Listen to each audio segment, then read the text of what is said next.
It was a scandal that shook Great Britain and sent shockwaves through the corridors of the intelligence community in America. Harold Kim Philby, Guy Burgess, Donald Bicklane, John Cairncross, and Anthony Blunt would become known as the Cambridge Five. They were well-bred, highly educated members of Great Britain's ruling elite. Between 1940 and 1951, they penetrated the highest ranks of Britain's most important secret and political institutions. They played a secret game of cat and mouse as they procured the most sensitive secrets of the Crown and handed them over to Soviet agents. From this building, the KGB received crucial information from the group they called the Magnificent Five, forwarding it to the Kremlin, where Joseph Stalin received up-to-the-minute information about British and American activities on matters of critical importance.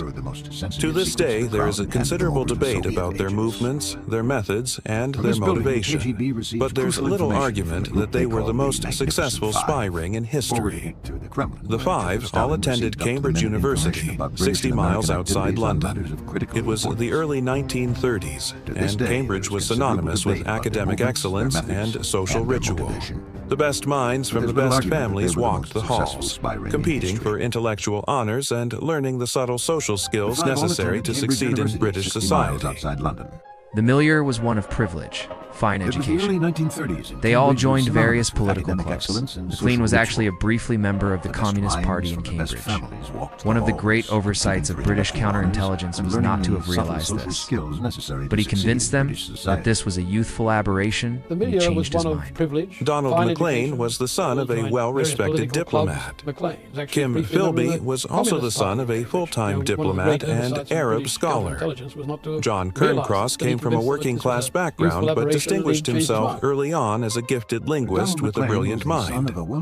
Guy Burgess was Philby's close friend. He was brilliant, excessive, and sought out for his ability to entertain with a biting wit. Burgess was one of those English quote characters, unquote, of the 30s. He was gay, outrageous, loved, shocking people, drunkards. But he was tolerated because he was absolutely brilliant. For different reasons, all were considered the best that British society could produce. When the five men entered Cambridge in the early 1930s, the revolutionary ideology of communism was gaining worldwide attention. Communism promised to cure social ills that Cambridge students could witness close to home. They'd seen the way that the Depression had devastated the British working class.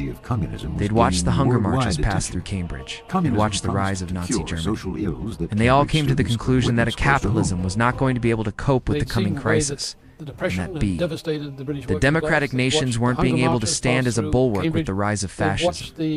And that the only possible hope against this rise of fascism was Moscow. A young idealistic professor lectured the students on the benefits of communism. Few knew that the professor was working for the Soviets. The man who was chiefly responsible for recruiting first Kim Philby and then the other members of the Cambridge Magnificent Five was probably the ablest controller that KGB ever had. His name was Arnold Deutsch. Arnold Deutsch fanned the flames, but the sparks of their rebellion were lit by travel in Europe between semesters in places like Vienna, a hotbed of political intrigue and action. In Vienna, communist ideology was often fused with a philosophy of sexual independence and rebellion that appealed to the Cambridge Five. What tends to be forgotten is that the Magnificent Five, for all of them, sexual rebels as well as political rebels. Two of them were gay, that's to say Burgess and Blunt, at a time when gay sex, even between consenting adults, was illegal. One of them, Donald Maclean, was bisexual, and the other two, Kim Philby and John Cairncross, were heterosexual athletes. Cambridge was a place where important social contacts were made. These contacts would sweep the Cambridge Five into positions of influence. This social network also gave the Soviets entree to Britain's ruling class. They all knew each other. All the KGB had to do was recruit one and then ask them. Ask that one person to recommend somebody else. And of course, in no time, they had a whole Cambridge ring. For many Europeans, the 1930s were a terrifying time. Dictators like Mussolini, Hitler, and Franco began tightening their stranglehold on their countries, and created alliances that threatened both the Soviets and the British. The Cambridge Five believed they were recruited by the Soviets to fight fascism, not to betray the ground. The Soviet recruitment pitch was really quite subtle, quite shrewd. They rarely declared themselves to be Soviets. They declared themselves quite often to be working for peace. The pitch was, would you like to work for peace? Are you committed anti-Nazi? And the answer to that was an enthusiastic yes. It was not. Would you now like to work for a foreign totalitarian regime? By 1937, each of the Cambridge Five had graduated from Cambridge University. At the time, the looming threat of war provided opportunities for them to distinguish themselves. In 1937, Kim Philby landed in Spain to work as a journalist. Francisco Franco, a nationalist general, was struggling to take power, fighting to overthrow Republican rule. Joseph Stalin didn't trust Franco and wanted him assassinated. This was to be Philby's first mission. But with tight security, how could Philby get close to Franco? It's what happened so many times in the story of the Cambridge Five. Luck provided a means that no amount of planning could ever have matched. While Philby was traveling close to the front, a Republican shell landed near his car, gravely wounding the other passengers. The wounded Philby became an instant hero in Spain. Philby was decorated for gallantry, and one of those curious ironies, it was in fact General Francisco Franco who awarded Philby with his medal. Fortunately for Philby, the capricious Stalin changed his mind about killing Franco, an act that would obviously have ended Philby's spying career. As the clarion call to arms began to sound, neither the Cambridge Five nor their Soviet handlers had any idea that the tumultuous events ahead would catapult them into positions of authority, giving them access to the most important secrets of World War II. As Philby made a name for himself overseas, the other members of the Cambridge Five were busy back in London gaining access to the corridors of power. Guy Burgess landed a job in radio where he had daily contact with powerful and influential political leaders. He, amongst other things, worked for the BBC as a talks producer, that is, sort of documentary or interview programs, and because he was in that position, he was able to invite really quite remarkable people onto the program, and he then had an opportunity to ingratiate himself, to entertain them, and to make some pretty impressive connections. British leaders like Winston Churchill thought Burgess epitomized the best of the young British aristocracy. By 1939, it was clear Britain was nearer to war.